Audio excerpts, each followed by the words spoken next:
Oops, I can't hear you. Can you hear me? Yeah, I can hear you. Oh, okay. Now I can hear you. Okay, great. Thank you so much. Yeah, this is our weekly broadcast. Every Tuesday, we have chance to sit with Tom, my dear friend. He worked in FBI for 30 years, and for 5 years, he worked as an assistant director of FBI, and he's retired now. And thank you so much, Tom, for joining us to have the weekly talk. Okay. Well, thank you for having me. Sure. So, Tom, we have two big questions, and within each questions, we have two small questions regarding Kamala Harris, regarding the Black American community, regarding the vote.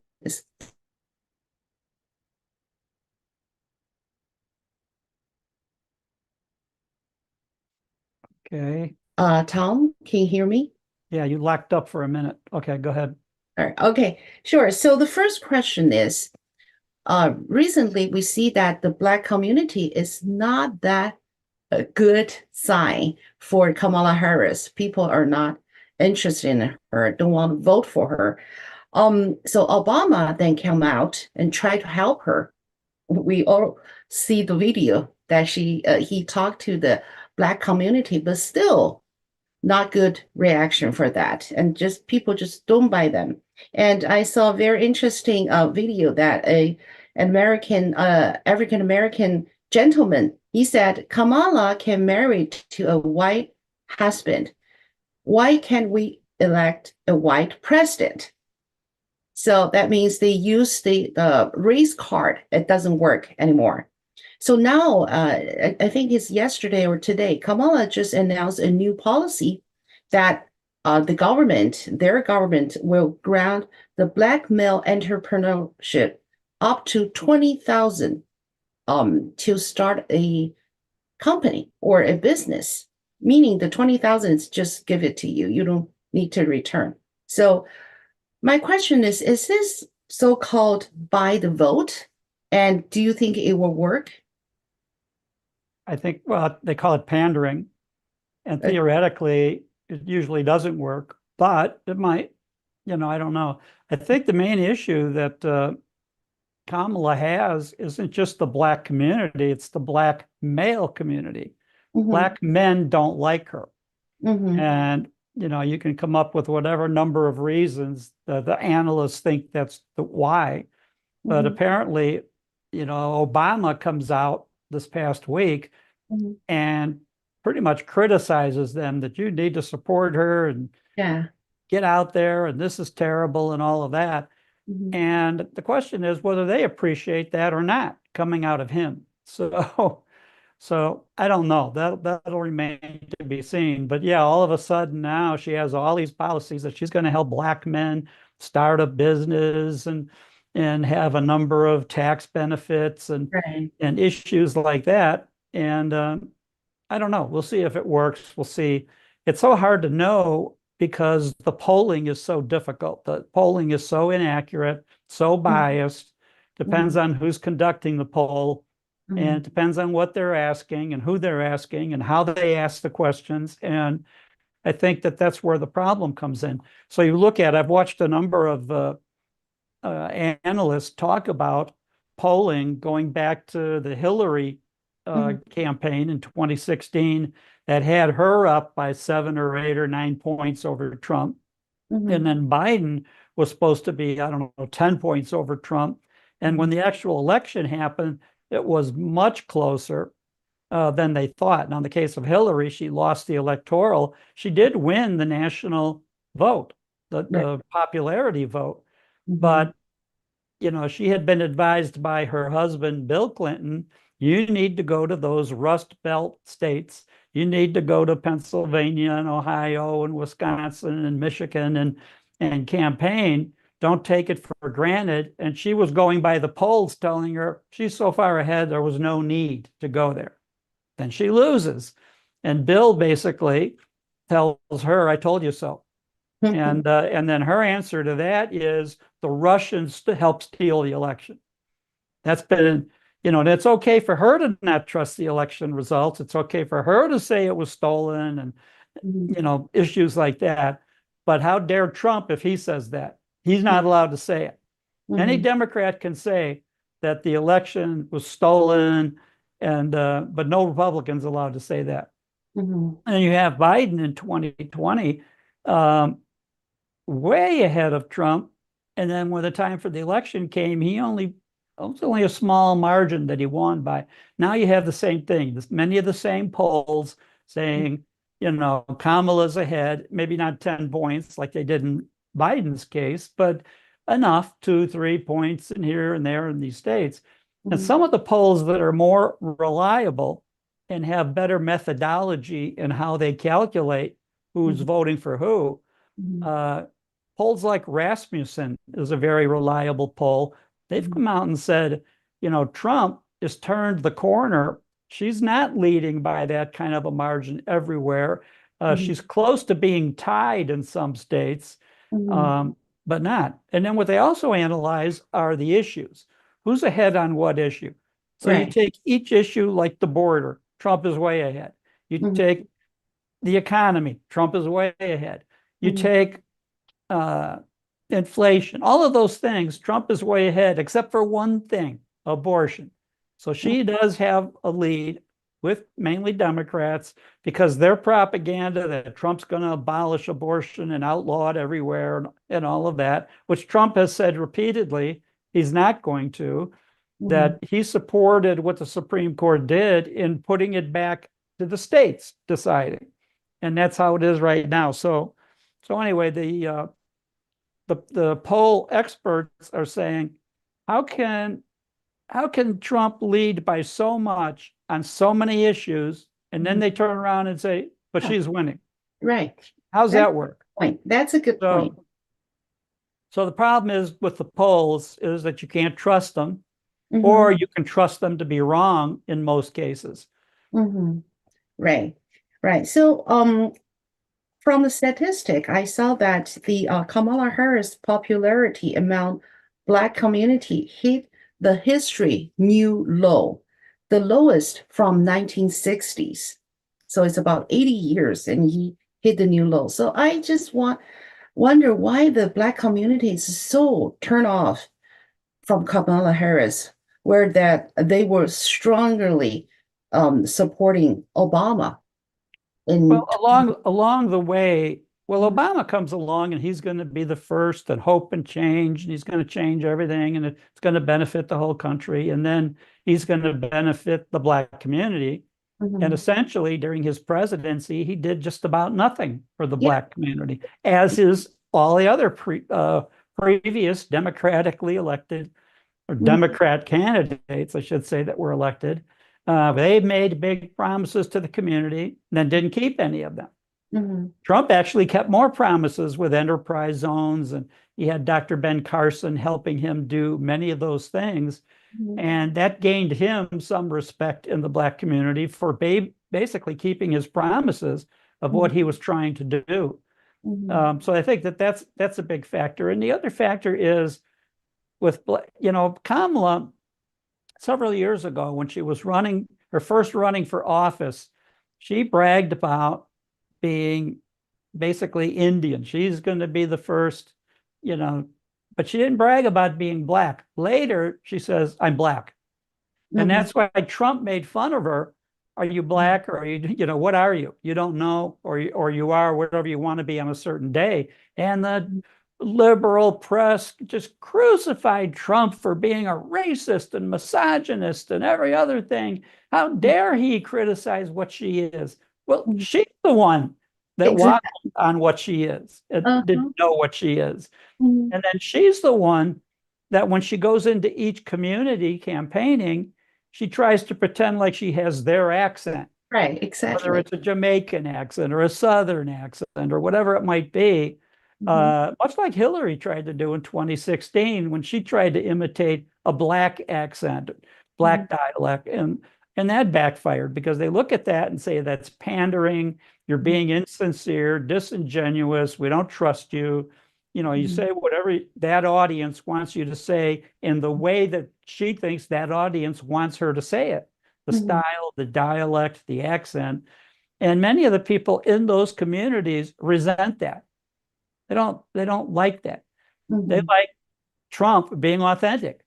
He's a hardcore New York born and raised, critical, sometimes mean, whatever, but it's Trump. And they appreciate that Trump is being authentic, being sincere. And they don't see that with Kamala.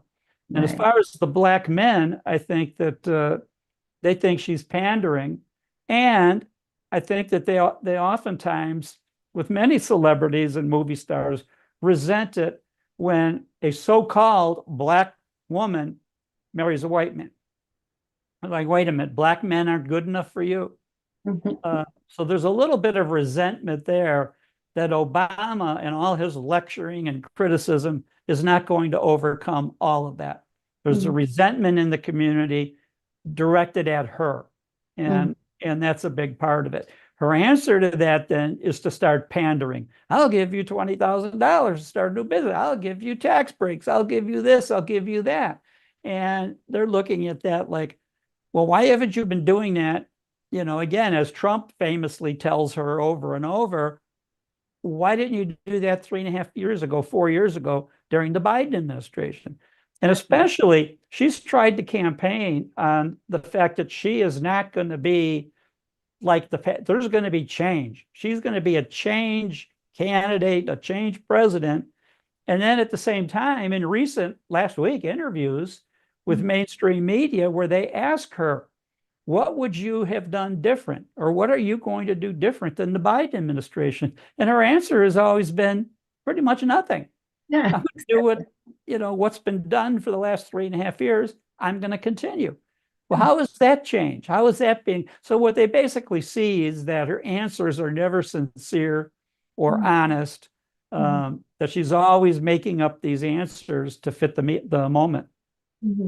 So it sounds like she cannot win in a fair election. It's just absolutely no. And people just realize that how fake she is, even though in a Black community, which is their guaranteed voters there, people don't trust her. And even they don't trust Obama. So that's a big change. Yeah. Exactly. Yeah. And then yeah, that's very interesting. That made them think that is something wrong, or we choose the wrong person, Kamala Harris. Maybe we should choose another person better than her, then we can get more voters. But of course, it's too late to change. Yeah, and I think some of the Democratic elite are basically acknowledging that fact, that what they did in the coup against Biden, getting him out, getting him to agree that he's not going to run for re-election, which Biden resented.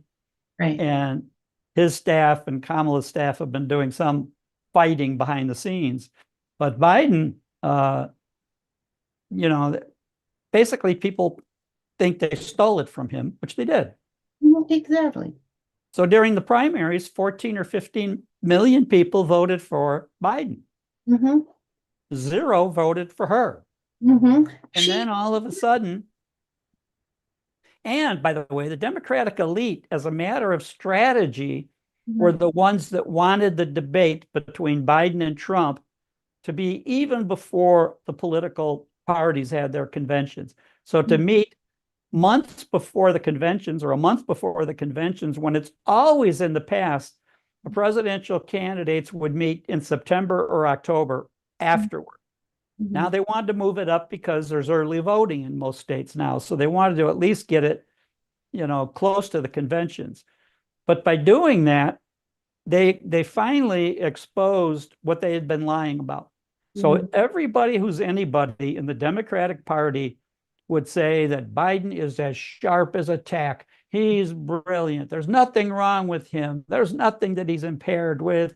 Everybody from his spokesperson and Jean-Pierre at the podium and all of them, oh, he's brilliant. And that's just a rumor that you guys are making up, that he's not mentally competent anymore, or that he's weak mentally. And then the elite start to realize he's not going to be able to beat Trump. In the campaign, he's not going to be able to stay in his basement because there's no COVID this time. He's not going to be able to do the campaign he did last time. They're not going to be able to hide him for the next 3 months. So therefore, let's have him debate Trump. Everyone will see how bad of a shape mentally he's in. And that's exactly what happened. He does the debate, performs miserably, as many of the people on the inside knew that would be the case, in spite of their lying. So he does that, and immediately afterward, you start hearing this, maybe we have to find somebody else. Well, this is after 15 million people voted for him in the primaries. This is after they've been saying for 3.5 years his mental ability is not declining. He's just as sharp as he ever was. And so now that gets exposed as a lie. And they're the ones lying. They've been saying that, including Kamala. Oh, he's brilliant. And then now all of a sudden they're like, well, he's really not. He's really not in shape to do a campaign, much less run the country for another 4 years with everything that's going on, the damage that he's done to the energy industry and the inflation, economy, the wars in Ukraine and the Middle East, as Israel, all of the things that are going on are negative and attributed to him. They're his policies.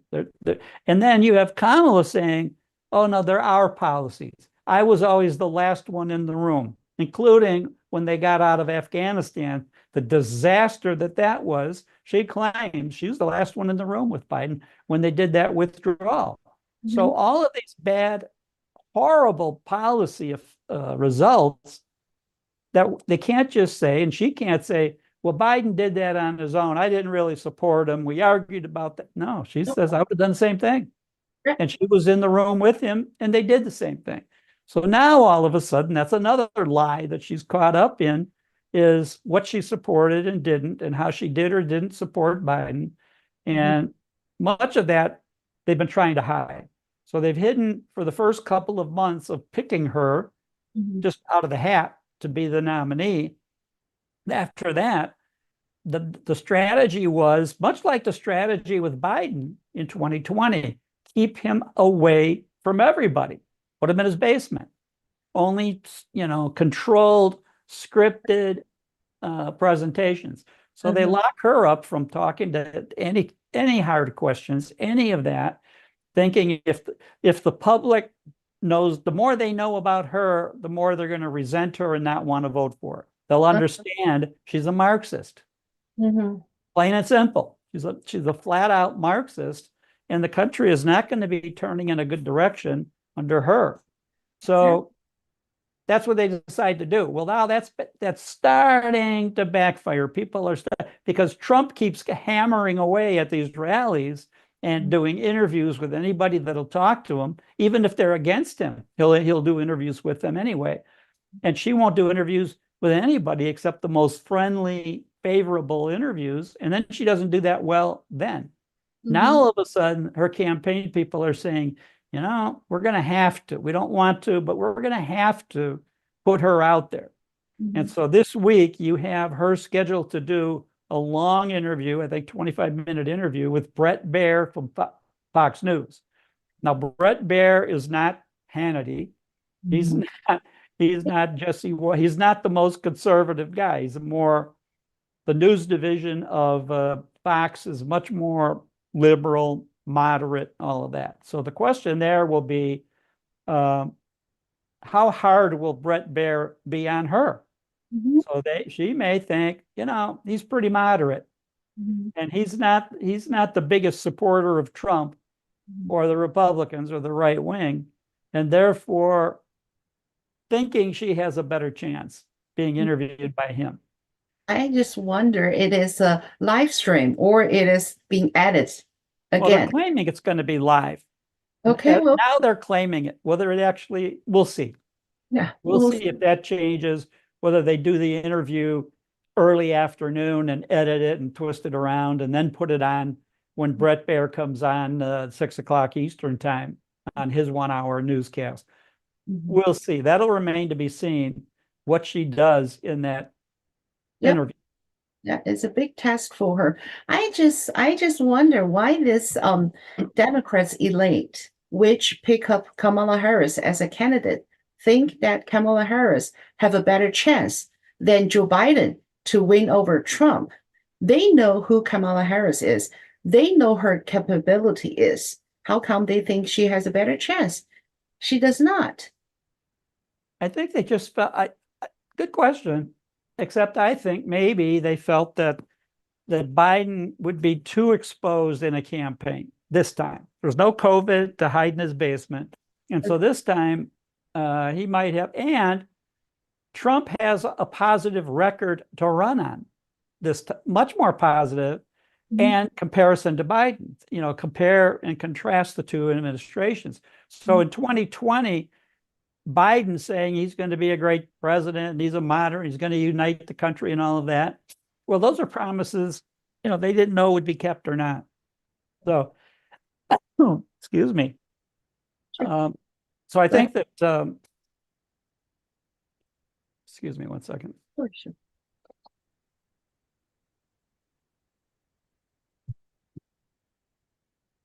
So I think that in 2020, you did not have an appreciation in the country of Trump's presidency.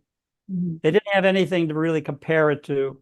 And that's true. 4 years later, they can absolutely compare his presidency, the lack of wars, border control, inflation at a minimum, the economy doing so well, and then the subgroups, the demographic groups, never better for Blacks and Hispanics and Asian and women, the job numbers, all of those things that were so positive under Trump.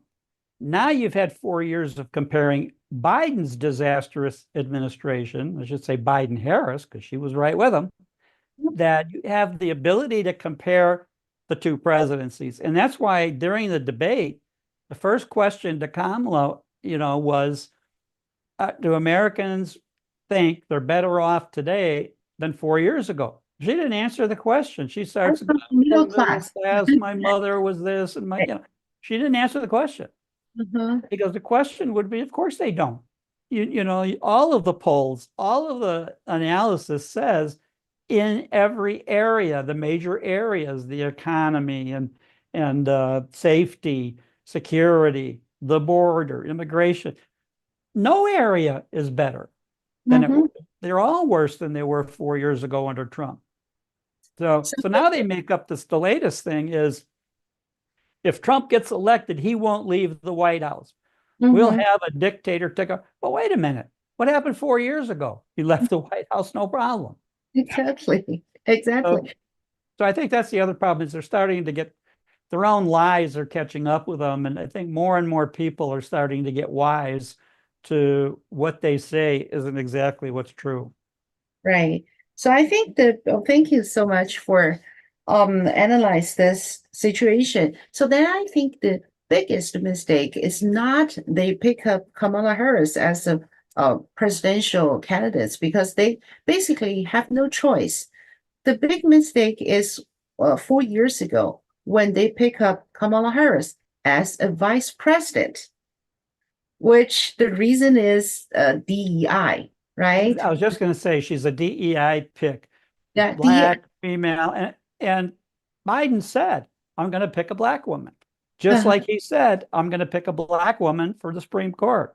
And then I'm going to pick trans and gay and Black and you name it for the different positions. And that's how you see the cabinet having so many people that didn't get there on merit. They got there for other reasons and they're incompetent. Whether you see Buttigieg, running transportation and all the issues of the Department of Transportation, whether you see Mayorkas running Homeland Security, which after 9/11, Secret Service got put under Homeland Security. So their mismanagement is partially, or in large part, the result of the mismanagement of Mayorkas and the Department of Homeland Security. Right. So Mayorkas is different. He's male, he's white. He's not like DEI guy, right? who? Mayorkas. Mayorkas. Well, I think he's a minority, but Oh, whether how he got it, You know, he's not known as the sharpest guy. And you Right. look at his policies and they've been terrible. Exactly. And he So the, lies. He constantly lies, testifies on the Hill, the border is secure. Mhm. This is fine. That's fine. And they're not. No, no. And then, yeah, Oh, by the America. way, also, I'm almost leaving out the two hurricanes showed FEMA is under them and they're mismanaged. And Mhm. the response to the hurricanes was terrible. So, I so just where, wonder you how, see no examples, almost zero examples right. of good management in any cabinet office under Biden. Mhm. Or look at Merrick Garland of the Department of Justice and the FBI. What a disaster that is. Mhm. So I think that's a huge problem. Is I don't recall in my life seeing so much mismanagement at the Mhm. executive level of the government.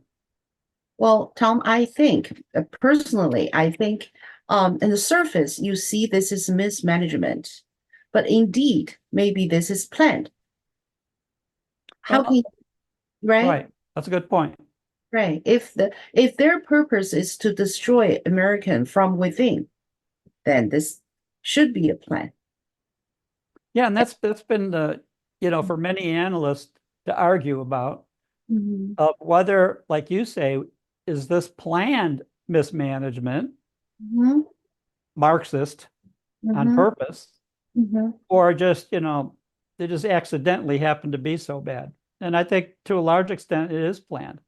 Mhm. Much of what's going on when you incorporate DEI into the military, Right. DEI into the space program.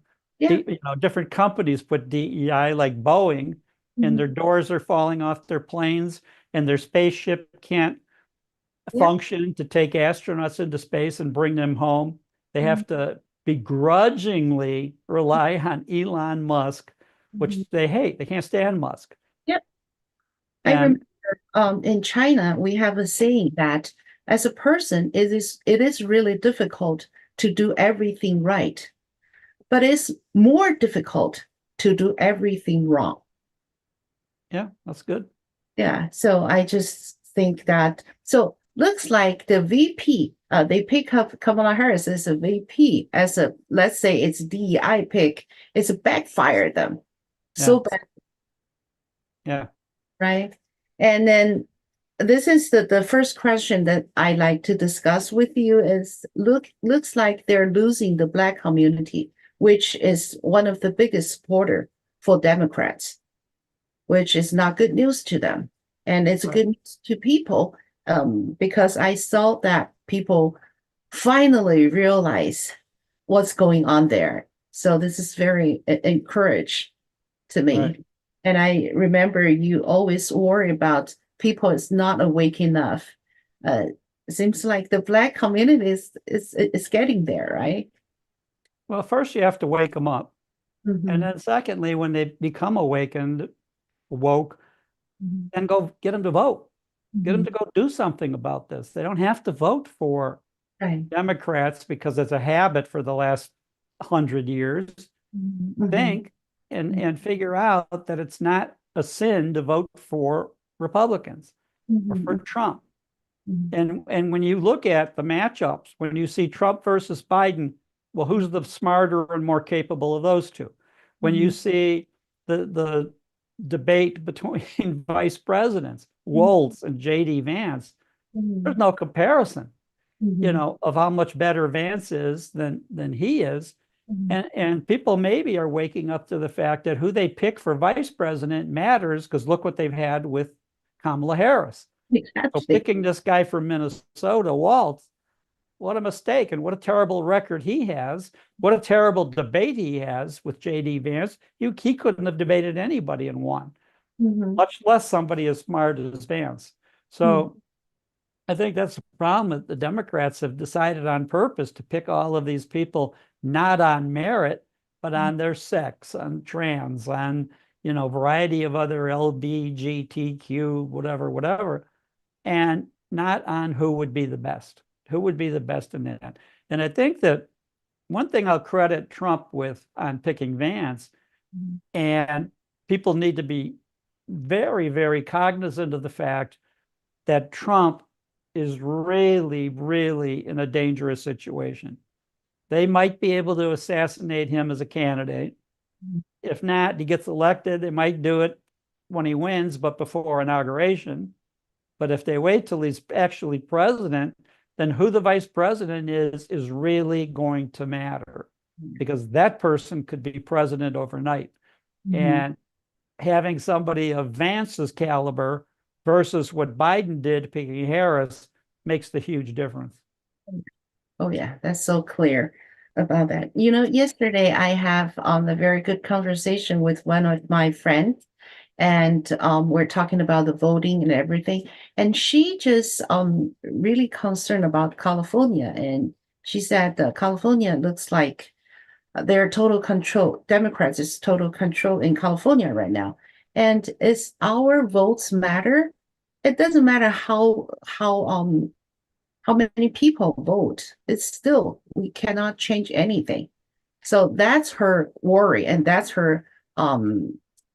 actually stop her to vote, because she thought the vote can count. Okay, that's one thing. The second thing is, do you know Patrick Bryan? No. A gentleman named Patrick Bryan, and he was the founder and CEO of a company called Overstock. And right now, he already quit the job, but he actually exposed the massive amount of the fake ballots went into Pennsylvania year 2020. Actually, the number they have made, the fake ballot, is imaginable. I think his count is at least around 10 million fake ballots. And the group of his friends, they are experts. So, but they are just regular citizens. So they spent about 4 years to investigate the whole story. And now they figure out where this ballot print, where this ballot has been filled out for Joe Biden, where they delivered, and how they get into the system. The whole thing. They have a very detailed report. So there are two questions regarding what I'm just saying. That one is, there are so many concerns about how this year's election will prevent something like this from happening, from like year 2020. And in another word, can more people beat the machine fraud? Meaning that no matter how many people go to vote, if they can change the machine 2 seconds, they can beat us. So when people think about that, they just don't want to vote, because it won't count anyway. So the problem with that is that you're playing into their hands, because now you're making it that it's not a conspiracy theory, it's a fact that they didn't have enough votes. So it's not that votes were stolen, it's that votes weren't cast in favor of Trump with the rest of the Republican ticket. I saw several analysts yesterday, or Sunday, I should say, doing detailed reports that Trump actually has a chance to flip California. Oh, and New York, two places that would have been thought impossible. But they're saying it is possible. That's why you have Trump doing rallies like he's doing in both states.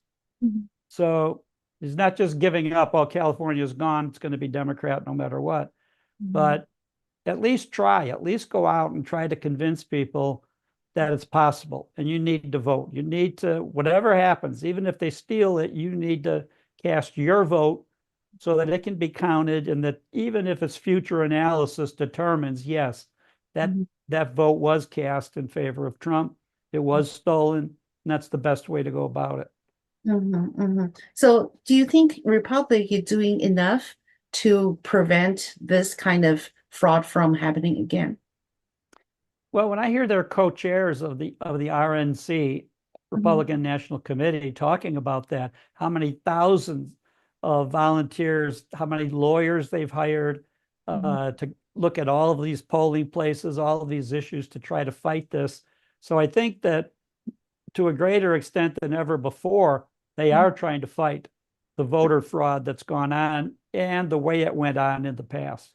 So I think at this point, let's hope that they've done enough and that it'll be enough on November 5th. Okay. Okay. Yeah, let's just hope and then just go out vote. So this is what I talked to my friend. Just go out and vote. Yeah. And then for FBI, and then another question regarding FBI. We were just talking about the report that's presented by Mr. Brian, done by a group of citizens for 4 years, and a very, very detailed report. So I just wonder, shouldn't such a job be done by FBI instead of the regular citizen? Yes, sure. But But the FBI, FBI has proven to be so biased lately, so political. And I think starting under Comey and then continuing under Christopher Wray, to me, it's been a disaster to take an agency that deservedly had the reputation of being the single best law enforcement agency in the world. And gradually their policies of showing bias, going after conservatives, going after pro-life people, going after Trump, all of the things that they've been doing to show how biased they are. And it's horrible. It's horrible. And what's interesting about that is I still travel all over the world consulting. And everywhere I go in the world, they still regard the FBI as number one. They still do. They haven't heard the analysis or paid attention really to what's going on here. And I think that's unbelievable to me that they still regard the FBI as the best in the world. But I look at it, know what it was in all the years I was there. And when I was in charge of the international program, my last 5 years, I was traveling all over the world then, hearing the reputation of the FBI. I was on the executive committee of INTERPOL, knowing the FBI's reputation. And now to see really starting, probably around the beginning of the Trump administration, when they turned on him, when Comey turned on Trump, and then that was continued under Christopher Wray. And I think Trump got boxed into a situation where he fired Comey, and he just couldn't fire another FBI director so soon after, and they let Wray stay in there. And so there are several people that the president at the time should have fired. And you could start with Christopher Wray for certain, and you can also include General Milley, chairman of the Joint Chiefs, that was making DEI a full policy of the military and reducing our military capability because good people won't join now. They know if you have somebody that's very competent, knows that they could join the military and eventually work their way up to senior positions, whether general or admiral, and they look at that now and they say, no, they're not the right color, they're not the right sex, they're not transgender, they're not LGBTQ, they won't get promoted. And they're looking at that, trying to find somewhere else that they could work. Many of them trying to get in the FBI, and now they see the FBI under such mismanagement that, there's almost like a hopeless situation for them. Exactly. How about Bill Barr? Bill Barr, the DOJ. Yeah, I don't understand what happened. He had such a great reputation the first time he was Attorney General. Right. So there was great optimism the second time he gets appointed, not realizing how weak he was going to be and how he was going to allow the mismanagement to continue. And I think the biggest sin with Barr was that he really prevented any real investigation of vote fraud in 2020. He prevented that. Oh, it's conspiracy theory. Oh, it's a hoax. Oh, it's not true. Oh, and more it came out it was true. And he did very little, or he basically, well, it's not our responsibility, or no, we don't need to do that. And he was complicit in the voter fraud and everything that went on because it went uninvestigated. and unprosecuted when it happened. Yeah. So he's a very big question mark. I heard different stories talking about people actually from FBI want to investigate what happened in 2020. And he's the one said, no, just leave it. Just don't do that. So it's, to me, it's really ridiculous because Yeah, and when I was a young agent, and I started out in Chicago, and for the first 10 years, that's where I was an FBI agent. And of course, Chicago was still laboring under the reputation, go back to the Kennedy election in 1960. I become an agent in 79. So all those years later, the reputation of voter fraud in Chicago was rampant. And one of the things that happened as a result of that is that about 2/3 of the FBI office in Chicago was assigned to polling places during each of the major elections to guard against voter fraud, to guard against intimidation or gangs showing up telling people who they needed to vote for or handing out money to candidates that they wanted. Now, luckily, I didn't have to do that because I was running on my own out in charge of major investigations. So I wasn't taken off of what I was doing to do that. But about half or more of the office agents, and the office had over 400 agents, half or more were assigned to polling places, assigned to guard against voter fraud or investigate it when it happened somewhere. And you don't see that now. You've got an attorney general that said, no, it's not a problem under Barr. Now you've got Mayorkas, forget about it. Merrick Garland, totally, loyal to Biden administration and totally anti-Republican. Now, remember Merrick Garland, the last year of the Obama administration, Obama nominated him to be a Supreme Court justice. I remember that. Many people cannot stand Mitch McConnell, head of the Senate, Republican senator from Kentucky. Well, McConnell has a horrible reputation, except he's a hero in this one case because he practically single-handedly prevented Merrick Garland from getting on the Supreme Court. He wouldn't assign it to a committee. He wouldn't let the whole Senate vote on it to confirm him.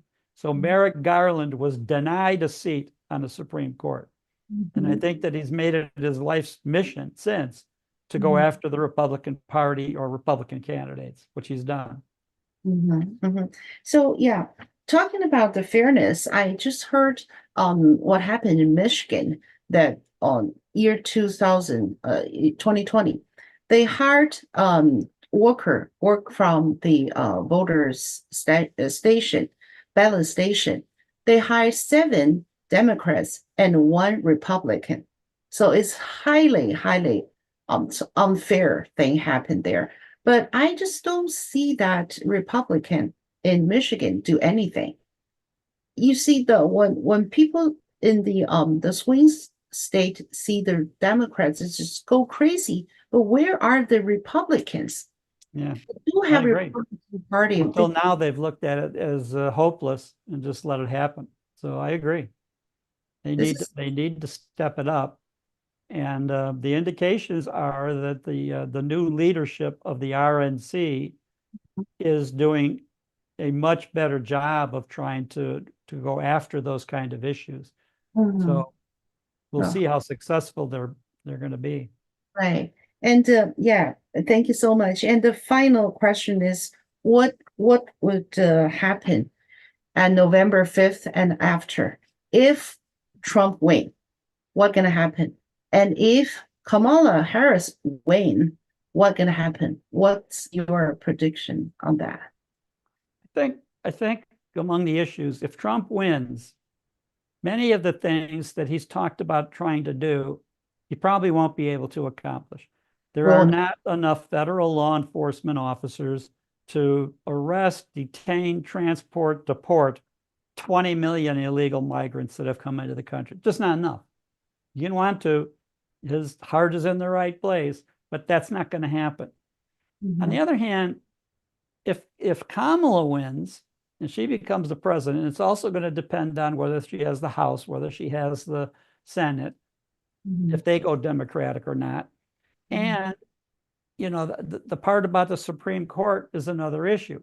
Now, I Oh, yeah. think the Democrats have talked about packing the court, Mhm. which is the court justices are not specified in the Constitution. It can be 5, it could be 55. Mhm. What's specified is what cases they will hear Mhm. and if it has to be a unanimous vote by the juries.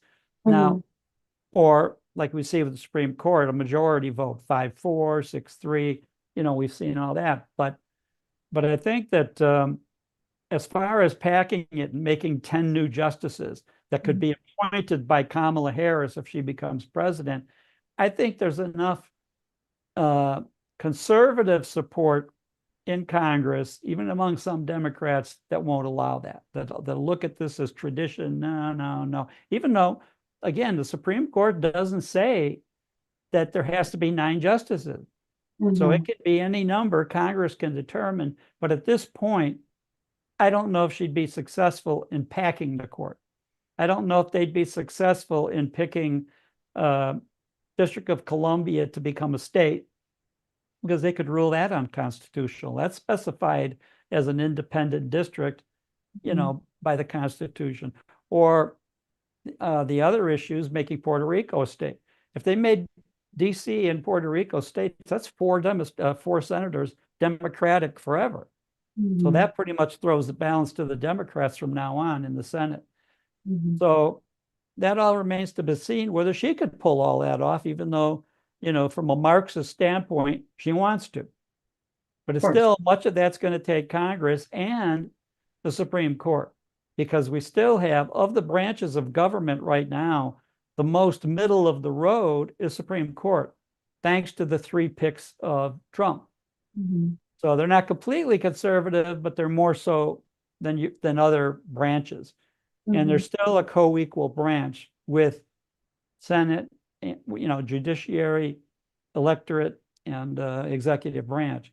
So that remains to be seen. All the things that Kamala's promising, can she do it?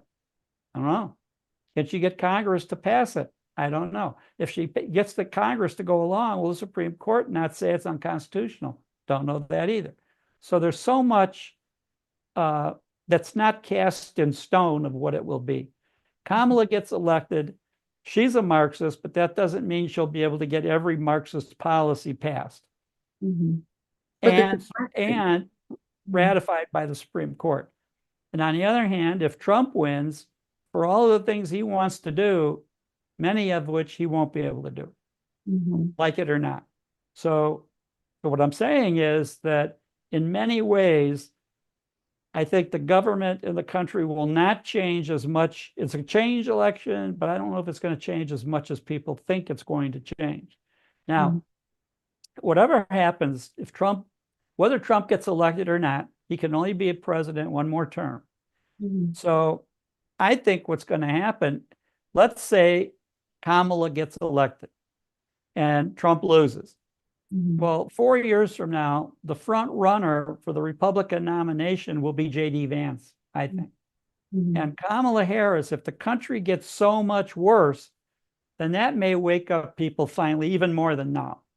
So we could have finally a turnaround 4 years from now if J.D. Vance is running against Kamala Harris and the country has even deteriorated more under her than it has under Biden. So, on the other hand, if Trump wins and he has a successful economy like he did the first term, other successful issues like the first term, then that puts J.D. Vance in a tremendous position to be the next nominee and carry forward the Trump policies again, another 4 years or 8 years. So you could essentially have 12 years of conservative Republican government. Excuse me. Sorry about that. You want to drink some water and no, I'm okay. Oh, All right. okay. I forgot to bring a cup with me. Sorry about that. So yeah, we have a friend. They say hi to you and thank you, Tom, and fight, fight, fight. And Yui said, yes, I've heard that New York and California may turn red. Well, some analysts are saying they may. They could. We'll see. Possibility there. Yeah. So the last question is Elon Musk said this year's election, 2024, will be the last one if Trump lost. Meaning that if Kamala win this election, we will not have another real election. No more. That's it. Do you agree with it? No, Oh, okay. What do you think? I don't think that'll happen. I don't think, Mhm. again, even if she gets elected, how bad could it be? And it Mhm. would be all the more reason that having elections will be supported to change what's happening. So if Mhm. Kamala gets elected and she's still in the situation where she can't put two sentences together without reading it on a teleprompter.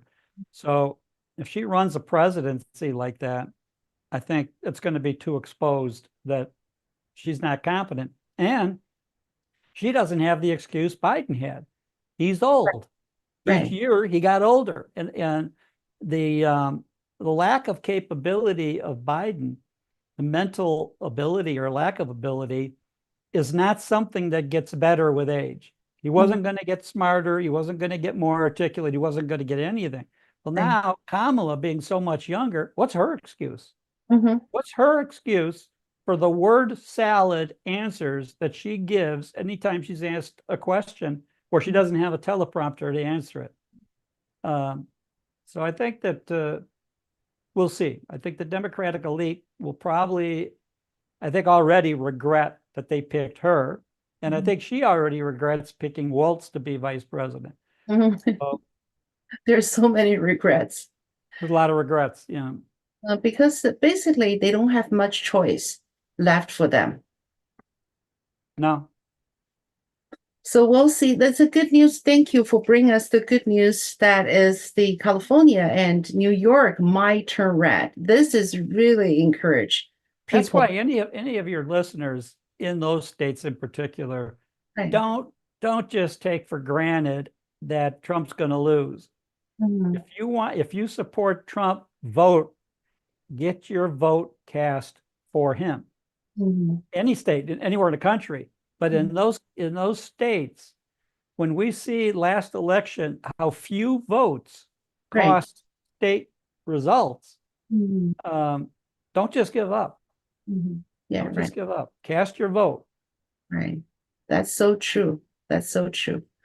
All right. Well, thank you so much for sharing with us, for telling us um, the truth. And sometimes truth is really hurt, but we need to know the truth. This gives us more power to do what the right thing that we need to do. Yeah. In any event, keep in mind, and for the viewers to keep in mind, these are my opinions. so, so when I think that, first of all, I think Trump's going to win. Mhm. Second of all, even if he doesn't, it's not going to be the last election. Mhm. So I think that I think the country, I'm hoping the country has woken up now to how bad things could be Mhm. under a continuation of the Biden administration. And That's it. thankfully, probably one of the few honest answers that Kamala has given on any issue was last week, a couple of times when she said Mhm. she will continue the Biden policies. She wouldn't have done it any different. Thank Mhm. you very much. That's perfect. Mhm. Policies that have caused the country to be declined would be your policies too. That's good Yep. to know. And 4 years should be enough for people to realize that. You would think it should be. Yeah. Right. Well, thank you again so much. And then just remember, vote, vote, vote. That Exactly. that's the key. And vote early as possible. Absolutely, because you don't know, it is still hurricane season.